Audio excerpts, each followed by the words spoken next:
서양 미술의 역사 39세기 낭만주의에서 20세기 미술. 미술계에서 프랑스 혁명은 의식에 커다란 변화를 주었다. 과거의 전통에서 과감하게 탈피하고 새로운 표현과 방법을 추구하였다. 프랑스는 18세기 이후 르네상스를 꽃피운 이탈리아를 앞지르기 시작하여 독보적인 유럽 미술의 중심으로 자리 잡았다.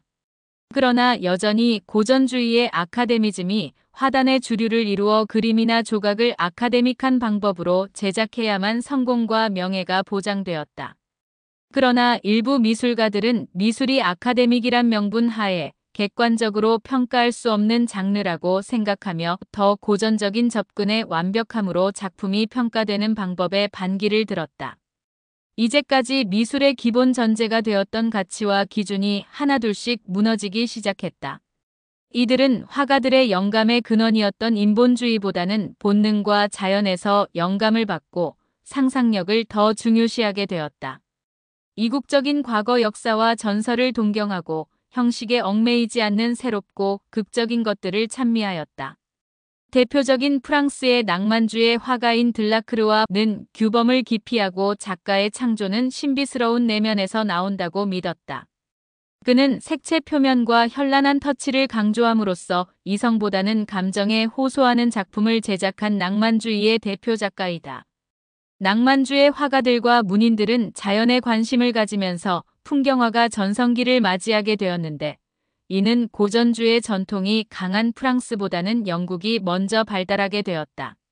19세기 낭만주의 풍경화가로는 우선 영국의 존 콘스타블과 조세프 윌리엄 터너 그리고 독일의 카스파르 다비드 프리드리히가 대표적인 낭만주의 화가로 알려져 있다. 콘스타블의 경우 평범한 주변의 자연 풍경을 사랑하고 관찰하였다. 그는 자연의 변화무쌍한 순간과 더불어 그 속에서 느낄 수 있는 자연의 웅장함을 동시에 보여주고 있어 자연의 풍요로움에 대한 낭만적인 반응을 보여준 화가였다. 콘스타블이 낮은 평원과 시냇물, 검푸른 나무가 우거진 영국 특유의 풍경을 그렸다면 터너는 자연의 대기와 물, 불과 같은 비물질적 요소를 거의 추상적 요소로 변형시켜 콘스타블 자연과는 대조를 이룬다. 터너는 시각적 관찰보다는 대담하고 강렬한 인상적인 색채를 사용하여 자연이 뿜어내는 에너지와 상상을 초월한 광대한 공간과 우주적 힘을 난파선과 같은 주제를 통하여 표현하였다. 프리드리히의 Wanderer above the sea of fog. 1818년은 이제까지 좀처럼 볼 수 없던 사람의 뒷모습으로 대자연 속에 압도되며 고뇌하는 인간의 모습을 뒷모습만으로도 충분하게 전달하고 있다. 존 콘스타블, 더 화이트 호스 1819년. 조세프 윌리엄 터너 Slavers throwing overboard the dead and dying. 1840년. 조세프 윌리엄 터너, 난파선 1805년. 카스파 다비드 프리드리히 The Wanderer above the sea of fog. 1818년. 19세기 중반 사람들의 생활에 가장 직접적인 변화를 가져다 준 것은 유럽의 산업혁명이었다. 18세기 말에 영국에서부터 시작된 산업혁명은 곧 프랑스, 독일, 벨기에, 미국으로 전파되었고 그 과정에서 많은 사회적 변화를 수반하였다. 새로운 기기들이 발명되었고 기계를 소유한 사람들은 이 기계를 다루는 사람들을 필요로 하게 되었다.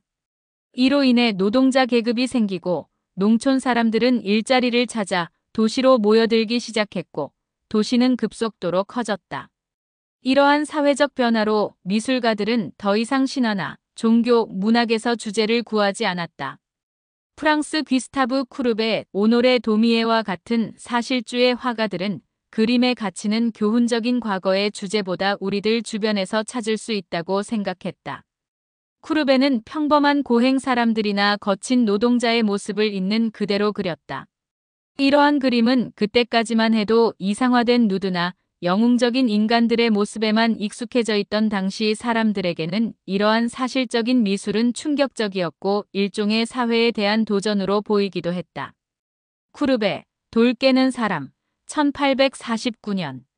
오노레 도미에 3등 열차, 1862년. 19세기 과학과 기술의 향상은 사람들에게 물질 생활의 향상을 실현해줬고 이것은 일상 환경을 바꾸어 놓았을 뿐 아니라 가치 기준과 사고방식에도 영향을 주기 시작하였다. 도시가 점점 커짐에 따라 환경이 개선되고 도시민을 위한 공원과 광장이 곳곳에 마련되었으며 부와 권력을 소유하게 된 중산계급은 문화를 만끽하게 되었다.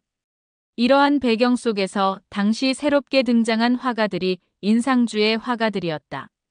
대부분 중산층 출신의 작가들로 햇빛에 가득한 공원이나 강변 또는 하루에 달라지는 도시를 일상적이고 자연스럽게 그렸다. 모네, 르누아르, 피사로, 시슬리와 같은 인상파 화가들은 순간순간 끊임없이 달라지는 햇빛을 기록했으며 르네상스 이후부터 지켜오던 아카데믹 미술의 법칙에 반했다. 그림의 표현이 한 방법만 존재한다는 아카데믹한 표현 방법과는 다르게 이제 색채는 팔레트에서 미리 정확하게 계획대로 혼합하여 사용되는 것이 아니라 작가가 느끼고 보이는 햇빛의 자유롭고 순수한 색채로 표현하였다. 인상파 그림의 자유로운 표면 처리와 색채는 생생함을 느낄 수 있게 만들어 주었다. 모네, 수련, 1906년. 르누아르, 물랭 드라 갈레트, 1876년. 피사로, 몽마르트대로, 겨울 풍경, 1898년. 시슬리, 여름날 모래의 다리와 물레방아. 점차 인상파 화가들이 서서히 인정받게 되고 일부 화랑에서 거래가 이루어지면서 파리 화단은 다시 새로운 화가들이 등장하게 된다. 이들을 후기 인상주의라고 하는데 이전 인상주의가 지나치게 순간적인 시각 세계에만 사로잡혀 있다고 믿었다면 좀 더 개인적이고 주관적인 경험에 근거한 미술을 추구하게 된다. 쇠라와 세잔은 아직도 눈에 비치는 현실의 시각을 표현하였으나 변화무상한 자연의 외형보다는 영원하고 불면하는 자연의 구조를 찾으려 하였다. 사물의 구조적 단순화의 시작인 것이었다. 한편 고갱이나 반 고흐는 보이는 세계보다 보이지 않는 세계, 자연에서 느껴지는 내면적인 감정의 표현이 더 우월하다고 믿었다. 이들의 작품에서 색채는 묘사라는 기능만이 아닌 구상과 조형을 통하여 감정을 표현했다. 이와 같은 형태와 색채에서의 자유로운 표현 방식은 점차 조각에서도 나타나게 되는데 이제 미술은 재현의 산물이 아닌 무엇을 그리는 것과 2차적 표면의 색채와 형태, 선의 조형적 가치가 더 중요시되는 현대 미술의 기본 전제가 되는 개념으로 1900년대 전후로 여러 화가들에게 의해 나타나기 시작한 것이다. 쇠라, 그랑자트 썸의 일요일 오후 1884에서 1886년. 세잔, 생트 빅투아르 산 1904년. 고갱, 타이티의 산들 1893년. 고갱, 황색 그리스도가 있는 자화상. 고흐, 아르레 별이 빛나는 밤. 20세기 접어들면서 미술의 가장 큰 특징 중에 하나는 작품의 소재로 인간의 형태를 사용하는 경향이 감소되기 시작하고 추상회화나 조각이 등장한다는 점이다. 또 인체를 주제로 한 작품의 경우에도 이전과 같이 인간의 고귀함에 대한 반응보다는 인간을 이상화시키지 않고 왜곡시키거나 과장시켜 인간의 고통과 내면을 표현하는 경향이 더 많아졌다. 사람들은 더 이상 인간의 선함과 고귀함에 관심을 두고 있지 않기 때문인지도 모른다.